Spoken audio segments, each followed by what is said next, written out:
What's going on, everybody? Welcome back to the channel. Hope you're all doing well, and thanks so much for taking the time out of your day to click here on another video. And today we're going to be talking about a film I got to check out a little bit early ahead of its release here in the States, and that film is called The Penguin Lessons. Directed by Peter Catteneo and written by Jeff Pope, this film stars people like Steve Coogan, Bjorn Gustafsson, Jonathan Pryce, and many more.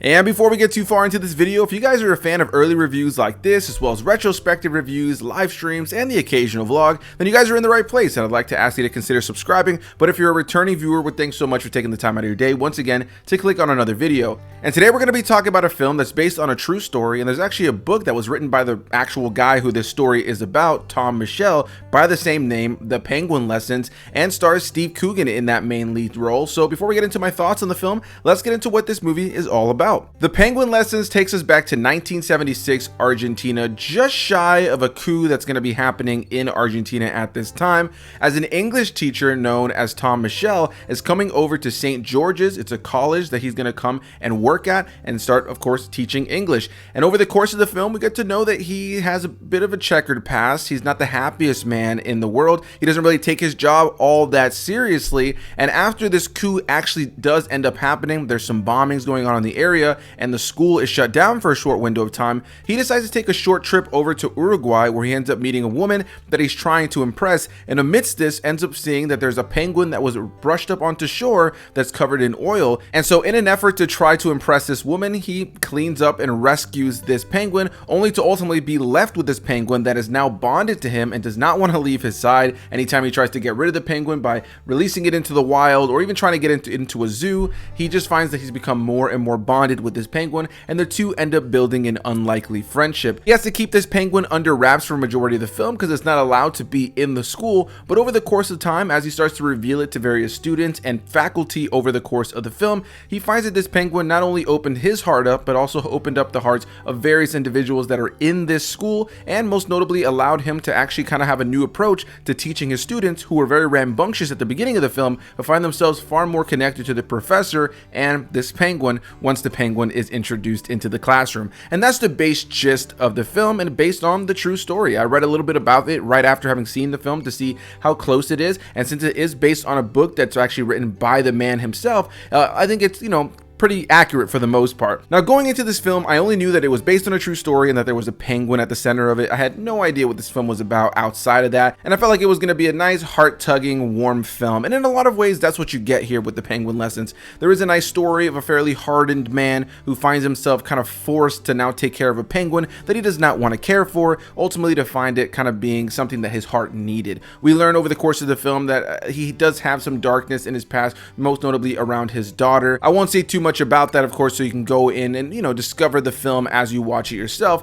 But I was actually really surprised watching this film that it did tackle some fairly darker themes. As I mentioned before, there is a coup that's going on in Argentina at this time, and similar to a film that recently came out, I'm Still Here, that takes place in Brazil, where in that film you had the government going around and abducting just random citizens for no reason, and sometimes people would never see their family members ever again. We see the same thing happening here in Argentina in this time, where there are people being abducted due to the coup that's going on with the government and all that stuff. And yeah, it's touching on some pretty serious things throughout the course of this film, which is not something I was expecting going into this. I thought this was just going to be a nice, fun, lighthearted, cute film about a hardened man who's softened by a cute penguin, and that is majority of what the film is. I think that in general, this is a pretty safe movie in the sense that while it is based on a true story, and of course the fact that it is based on a true story makes it better, in terms of a narrative that seems familiar and seems predictable, that element is here, and it's still nice. It tugs on your heart, it makes you feel something.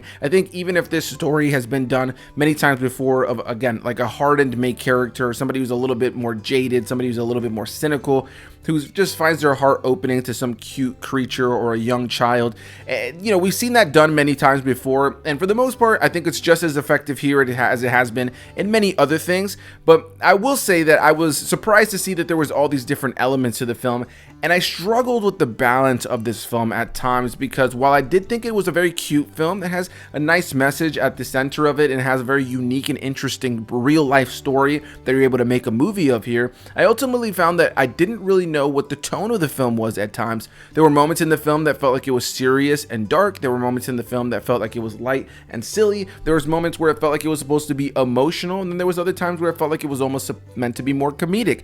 I didn't really fully know what I needed to take away from all the sequences of this film, but with all that said, I can say I genuinely enjoyed The Penguin Lessons. I don't know that this is a film that I love, nor is it a film that I think I'm clamoring to revisit, but I think the performances here, most notably from Steve Coogan as Tom Michel, our main individual, is pretty solid. He's an actor who I mainly kind of tend to connect in my mind with a lot of comedy or very sarcastic acting roles for him, and while he definitely brings that to his performance here, I think for the most part he does a really good job of playing an individual who you can tell has layers, an individual who definitely has more behind his eyes. He's a bit of a coward when we first meet him, somebody who's not really in the place to really step up anymore. He doesn't care to step up and be a good teacher. He doesn't care to step up and say something when it matters, especially with what's going on in Argentina at this time. And so over the course of the film, he finds himself healing as he spends time with this penguin, and we see the way that this penguin also is able to help heal the other people around him. And I love the fact that they decided to name this penguin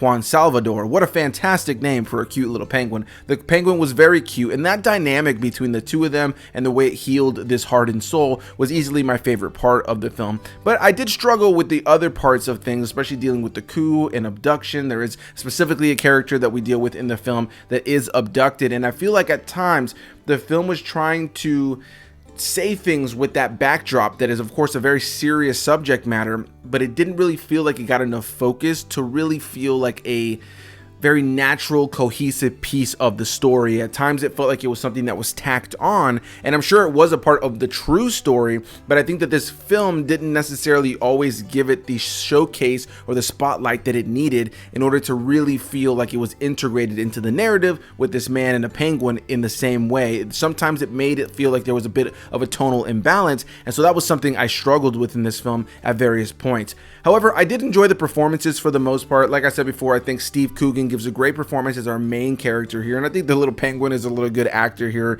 as well. There were so many moments I found myself chuckling or just endeared to what was going on just because of how cute this penguin was, and you could tell that this penguin obviously is very comfortable being around people, so I really enjoyed the penguin, and I enjoyed Steve Coogan. Outside of them, I'd say the other actresses that I found myself the most connected to are Alfonsina Carrocio and Vivian El Jaber. I don't know if that's how you pronounce their name, but I enjoyed them in the film. I thought that they were easily where the film was able to kind of tug on my heart the most in terms of the humans around this situation. But with all that said, when it comes down to the title of the film, The Penguin Lessons, there was an element that made me feel like I wish I connected a little bit more with the students, that I wish I connected a little bit more with the teaching part of the film. It also kind of felt like it took a back seat to this more connected, friendship between this man and this penguin, which I'm glad that was the center focus. But when you do have an element of him being a teacher and trying to connect to his students, and the fact that you have the backdrop of what's going on in Argentina at the time, there was just a part of me that wished that those elements had been integrated into the narrative a little bit more to really make me feel a more emotional weight, other than just being told or being shown that these things are happening and just being like, oh, that's nice that things resolved here, or wow, that's interesting or very dark stuff they're touching on here. But it didn't really feel like it was integrated in as deeply as I really wish it could have been. And in terms of the filmmaking though, it's a pretty competently straightforward, well shot film. They utilize a lot of real locations, which I thought definitely added to a lot of these sequences. There's a bunch of side characters I didn't necessarily care for, but for the most part I thought the costume design as well was pretty solid on all of the characters for the most part, and the locations used, all that was pretty top tier. And I also enjoyed the very piano heavy musical score that we hear over the course of the film as well. For the most part, I think this is a very well made film in a lot of ways. It has a touching story, but it's nothing that I would necessarily say is amazing, nor is it a film I would say is necessarily something you need to rush to theaters to see. I think this is the kind of movie that people will enjoy catching on streaming at some point down the line. If you see this in your local theaters and you want to check it out, I think it's a harmless watch, but it is a little slow at times, and it isn't overly compelling in every way. It's a little predictable in a lot of areas as well. And while I enjoyed it, I ultimately walked away from the film thinking I probably won't ever watch this movie again, but it was cute. And that's my overall thoughts on The Penguin Lesson. So I want to hear what you guys have to say. Are you planning on checking this film out? And if you've had the opportunity to check this out at any of the early screenings that have started to appear over the course of the last week, I'd love to hear your thoughts on the film. If you checked it out, did you like it? Did you not like it? Whatever the case may be, leave any and all comments down below, and I'll see you beautiful people in the next one. Bye-bye.